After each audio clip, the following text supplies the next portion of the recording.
یہ میرا کلام ذرا بڑوں سے ہے، بڑوں سے۔ ابا جی کو چاہیے بچہ جتنی غلطی کرے نا اتنا ہی ڈانٹے، وہ پھر 6 ہفتے نہ ڈانٹنا شروع کر دیں۔ استاد صاحب کو چاہیے کہ جتنی بچے کی کمزوری ہے نا، مجھے پتہ ہے سب سے زیادہ کس بات سے تکلیف ہوتی ہے۔ آپ کے بچے نے غلطی کی ہے، آپ اپنے بچے کو ڈانٹ لیں، سمجھا لیں، آپ کسی اور کے سامنے اس کی تذلیل کبھی نہ کریں، یہ زیادتی والی بات ہے۔ آپ اسے رسوا نہ کریں، بتائیں کسی ایسے شخص کو جس سے آپ کو امید ہے کہ آپ کو مشورہ دے گا یا اسے سمجھائے گا، لیکن گلی گلی کھڑے ہو کے اپنے آپ کو مظلوم ثابت کرنے کے لیے اس کی توہین نہ کریں، یہ انداز درست نہیں ہے۔ اس سے بچوں کی انسلٹ ہوتی ہے، وہ کمزور پڑ جاتے ہیں۔ ہر جگہ رونا رونا میرے بچے اچھے نہیں، میں بڑا پریشان، کیا بات کر رہے ہیں آپ؟ یہ بچہ تو آپ کی کمائی ہے، اساس ہے، حسن ہے، نسل ہے، اصل ہے، اور اس قدر زیادہ تکلیف دینا، جگہ جگہ شکایتیں، جگہ جگہ باتیں۔ ہمارے بچے ہمارے ہیں نا، تو ان کی عزت کس کی ہے؟ کیوں ہم گلی گلی اپنے بچوں کی رسوائی کرتے ہیں؟ کیوں کمزوریاں؟ اور جن کو ہم خیر خواہ سمجھ کے بتا رہے ہوتے ہیں نا، وہ آگے جا کے مزے لے لے کے بتاتے ہیں، تو نقصان کس کا ہوا؟ ہمارا، ہمارے قبیلے کا، ہمارے گھر کا۔ یہ دیکھیے ذرا، حضرت عمر رضی اللہ تعالیٰ عنہ مزاج کے لحاظ سے سخت ہیں۔ ایک نوجوان آیا، اس نے آ کے رونا۔ یہ پہلو آپ نے ضرور یاد رکھنا ہے میرے سیدنا فاروق اعظم کا، ہمارے امام، ہمارے قائد، ہمارے لیڈر، رہنما، مقتدا حضرت فاروق اعظم رضی اللہ، یہ انداز ضرور یاد رکھیے گا۔ حضرت عمر فاروق کا یہ طبقات ابن سعد میں موجود ہے۔ نوجوان آیا اور آ کے رو ہی پڑا۔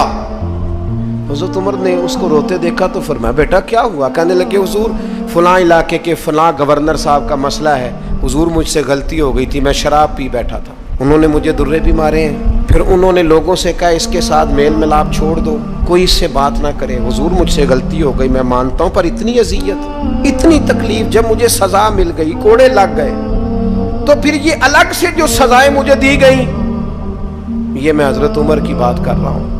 میں نے جب یہ پڑھا تھا تو میں رو پڑا تھا۔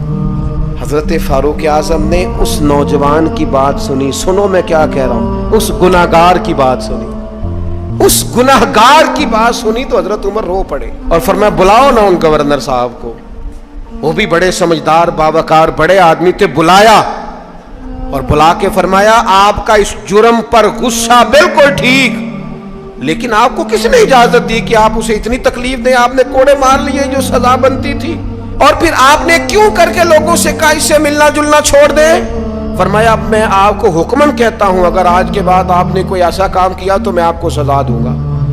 فرمانے لگے آپ نے کہا تھا نا لوگ ان سے ملے جلے نہ، فرمایا اب آپ ہی لوگوں سے کہیں ان سے ملاقات شروع کریں۔